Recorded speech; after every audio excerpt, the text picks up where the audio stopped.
Today on the Transplant Helper, how to try your best to beat the stomach bug. Stay tuned.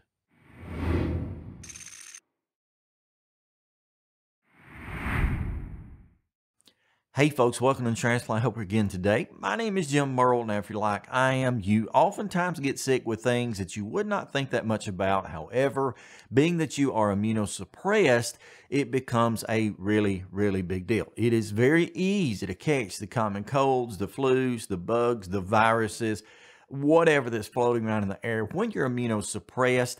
And when you catch that, to have a real problem that comes from it. And probably none of those things that I'm describing is more severe, more difficult to get past than what we call in the South the stomach virus, or you might call it the stomach bug, or gastrointestinal distress, or whatever. I don't know what any more technical terms are, but it can be very difficult to deal with. As a matter of fact, right now, while I'm sitting in front of the camera here shooting this video, I don't feel good at all, okay? But I thought because I could come to this fresh and talk to you out of a first-hand account, I could probably give you some pretty good advice on how you can help to beat or defeat the stomach virus if it comes your way. Now, my problem started last night about 9:30. I was actually over in my son's room. He's 12, spending some time with him. We were playing with some of the remote control cars. He's got a track called the Anki Overdrive.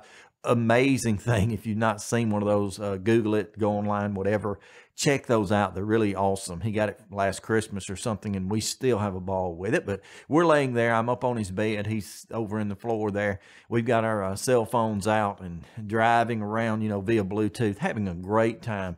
Everything is fine. My little girls are already put to bed. My daughter and my wife are off in another room doing something themselves. So just a family moment. That's what this is all about. And then all of a sudden, while I was laying there, I just got that feeling. When you know your body and you're used to how you feel and you're really kind of hypersensitive to how you feel as a transplant patient like we become, I knew something wasn't right. Within a matter of seeming like a couple of seconds or a minute, I began to ache all over, all my bones, all my joints ached. My head began to hurt. I got lightheaded. I often described it, and I certainly did last night. There was a catfish flipping around in my stomach, turning every which way. I just wasn't feeling right. Now, I wouldn't be quite as suspicious about these symptoms and these feelings if it had not been for the fact that over the course of the last 2 weeks or so, 4 out of the 7 people in my household have had the stomach virus. And in many of those cases, I've kind of been the caregiver for them. But I was able to, wash up, mask up, glove up, keep things clean. We had bought stock in Lysol Company a few years ago, and so we had plenty of Lysol on hand, and it was a benefit to spray it. Well, not really the stock, but we had tons of Lysol.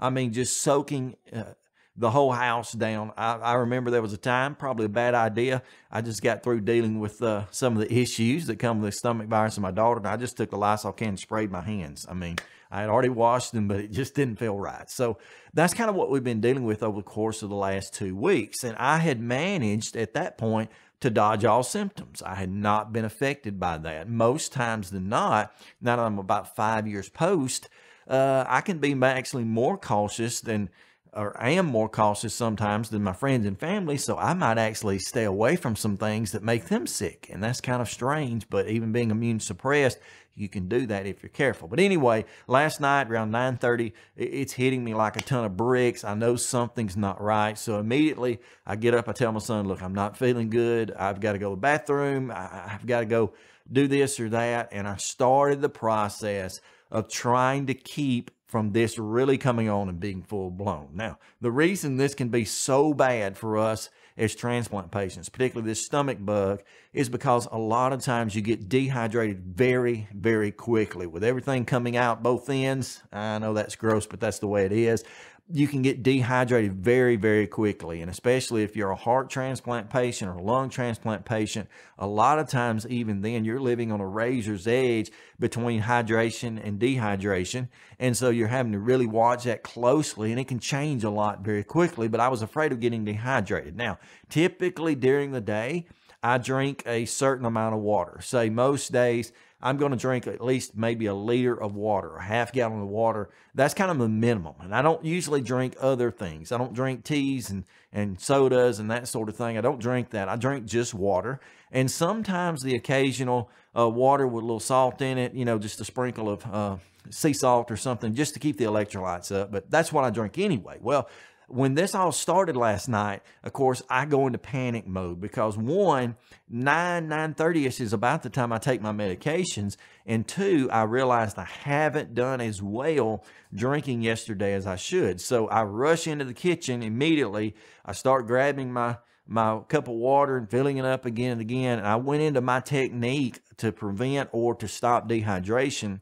That's called what I call the 10-10-10 method. And that's where you drink 10 ounces of water every 10 minutes up to 30 minutes, then stop for 30 minutes and do it again. And so I went into 10-10-10 method immediately because I knew I needed to be very, very hydrated if what I believed was about to happen really was. Okay, so that's the first thing.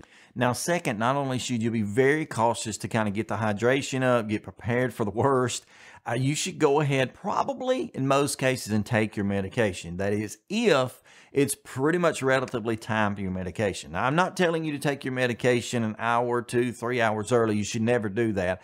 I'm telling you that if it's time for your medicine like it was for me last night, you should go ahead and take it, okay?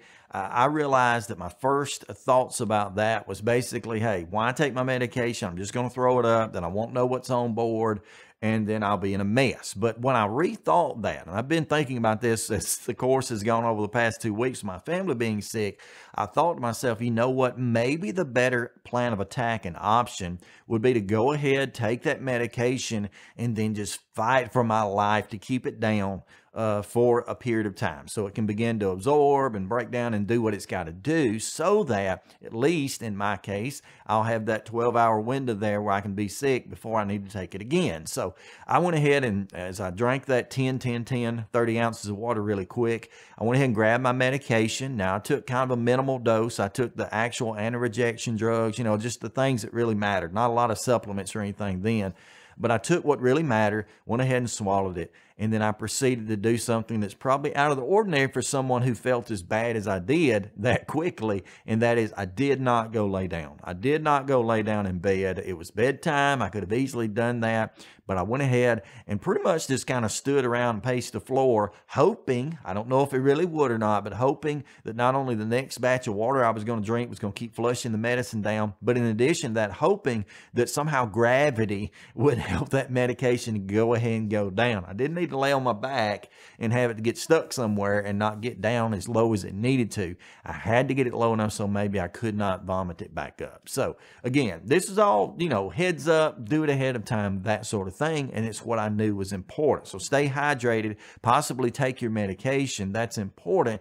Number 3, this is something that I really do not do right as this kind of sickness comes on, but you have to have it already done in the past in order to make things as easy as possible. And that is, I've already coordinated with my doctors and my team as a whole and made sure that specialty supplements such as things like vitamin C, vitamin D, calcium, and magnesium, I already take those supplements on a regular basis. And I have that blood work actually monitored every time that I go, so I get a ballpark idea of where I am. Now, when you think about getting sick or catching a cold right now, immediately people say, well, you need to drink plenty of orange juice or eat plenty of fruit or take vitamin C. They got ester C and all these other fancy dancy supplements you can take. You need to be taking some extra vitamin C, and that'll help to prevent you from getting sick. Well, it will help to prevent you from getting sick sometimes, but at the very worst, it could at least help you from getting as sick. So one of the things I do is I take supplements like that, again, under the approval of my doctor. Never take anything just randomly because you feel like it, because it could interact very quickly with some of your other medications that are much more important. But I went ahead and had for weeks and weeks and weeks, this is my regular schedule, been on vitamin C. In addition to that, I mentioned I was on vitamin D. And a lot of people do not comprehend the importance of vitamin D in their diet. And they don't really understand where the vitamin D comes from, how you get it in your body, how it works, that sort of thing. But vitamin D is actually as important, if not to an extent more important, in helping to keep you well and prevent you from getting deathly ill than the vitamin C is. Okay, it's very important. And the best way to get vitamin D is to go out in the sunshine, spend about 20 minutes a day in the direct sunlight. Okay, and I mean by that, I'm a regular at that. I don't care. Right now, I think it was 27 degrees out this morning. Still, I'm going to go outside. I may have to bundle up a little bit, but I got to leave some skin exposed. But I'm going to go outside. I'm going to sit in the direct sunlight for about 20 minutes if I can, and go ahead and absorb the vitamin D. The best way to get vitamin D is like that. Now, your grandmother and your mother always told you, you got to drink plenty of milk, and that's true, but actually the minute amount of vitamin D that's in milk, which oftentimes is added to the milk to begin with, is not enough. The sunlight is the best way to get it. Now, during the wintertime, when the sun's not going to be as high in the sky, not going to have as much of the rays that you would typically find coming out of it, say, in the summer, especially here in the South, you're going to probably need a supplement. And that's where you've really got to have your team on your side and on board with this so they can check and say, okay, your vitamin D level is such, and so you may be having a little bit more vitamin D or a little bit less. Now, 90-some-odd% of the population have low vitamin D year-round, and that number goes even almost to the top 90s, like 96%.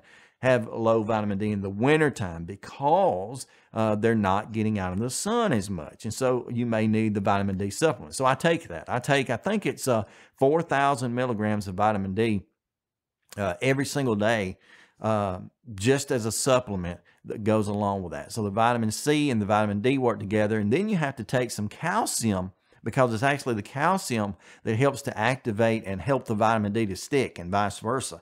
Calcium needs vitamin D to work, and vitamin D needs calcium to work. So you take some calcium.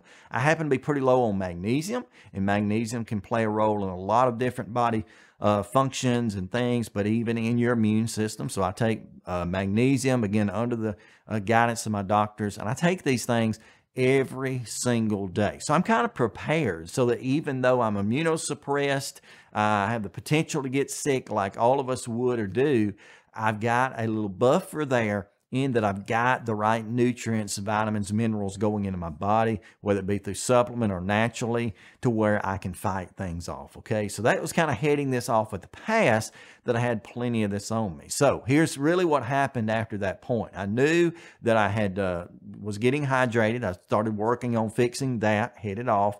I went ahead and took my medicine. I started basically standing and pacing the floor, hoping to get that medicine down the best I could. I kept staying hydrated. And then finally, about an hour or so later, I finally went and laid down in the bed. And by that time, I knew something was really going on with me, because typically, if you see me on any given day around the house, I'm going to be wearing maximum a pair of khaki pants and a t-shirt, like you see me in a lot of my videos. That's the maximum. And I'm very hot-natured, as we say it. I get hot easily. So if I go to bed at night, my garb way of dressing for bed typically is a pair of basketball shorts and a t-shirt. And then even then, I've got the covers thrown off because I'm over there sweating, even though the rest of my family is cold. So what happened last night, though, is that I started getting just deathly cold, I felt like. I assumed that was because I was getting a fever. So I went ahead, I'm still wearing them now. I wore a pair of sweatpants. I got some thick sweatpants on. I went ahead and got out one of the few long sleeve shirts I own, which, by the way, was donated to me via a viewer, and I want to thank them again for that. But it's long sleeve, and then even farther than that, I'm crawled up in the bed with all the covers up to here, trying to stay warm, basically trying to shiver this off. And I got up and checked a few times, and I did not have a fever, which, by the way, let me add here, a lot of times when you're on a couple of these immunosuppressant drugs, you're not really going to run those fevers, okay? You may be sick, you may have something kind of swimming around in your bloodstream causing a problem, but you're probably not going to run as high of a fever if you would if you were not on it. So if you check your temperature and it's 99.4, most doctors might say, well, that's not even a real fever. Whereas you, at least for me personally, I can usually almost add 2 or 3 degrees to that as an estimate. So mine was more like, say 101.4, which would be a fever, which, you know, made me feel yuck. Okay. So I was there in the bed. I laid really deathly still, just, you know, didn't move. We happen to have one of those beds that will elevate. It's adjustable. So the head was up a little bit, the feet were up a little bit. So I'm kind of in a cocoon there, all bundled up. I didn't blink. I just laid there and I kept watching the clock across the room. I kept watching the clock closely and thinking, if I can get another hour under my belt without, getting sick, then I'm that far ahead and my medications will be in, they'll be down. And I managed to do that. As a matter of fact, all night, and I attribute this to a couple of things. One, I was very hydrated, so I was prepared. Two, I had plenty of supplements on board to help me to fight off some of this stuff. And then three, I was just cautious about everything I was doing, trying to keep my mind clear, trying to breathe deeply, trying to relax. I managed to make it all the way through the night with the same stomach bug I assumed that my family had then vomiting, diarrhea, the whole 9 yards. I didn't have to deal with it, okay? I never did throw up. Just, felt awful, still feel pretty rough, but I did not have to deal with it. So let me remind you again that getting anything when you're immunosuppressed can be a little bit more dangerous. I've said many a times, I got the stomach bug in 2013, I think it was, not too long after my transplant. It put me in the hospital for 14 days, so I knew I didn't want that. But I have learned to adapt and to kind of get ahead of these things so that they won't be as severe. So I want you to comment below this video. Let me know, what do you do if you feel like you're getting sick? Or there's some certain tips that you can give us to maybe ward off the sickness or to help it to get by and get over with quickly.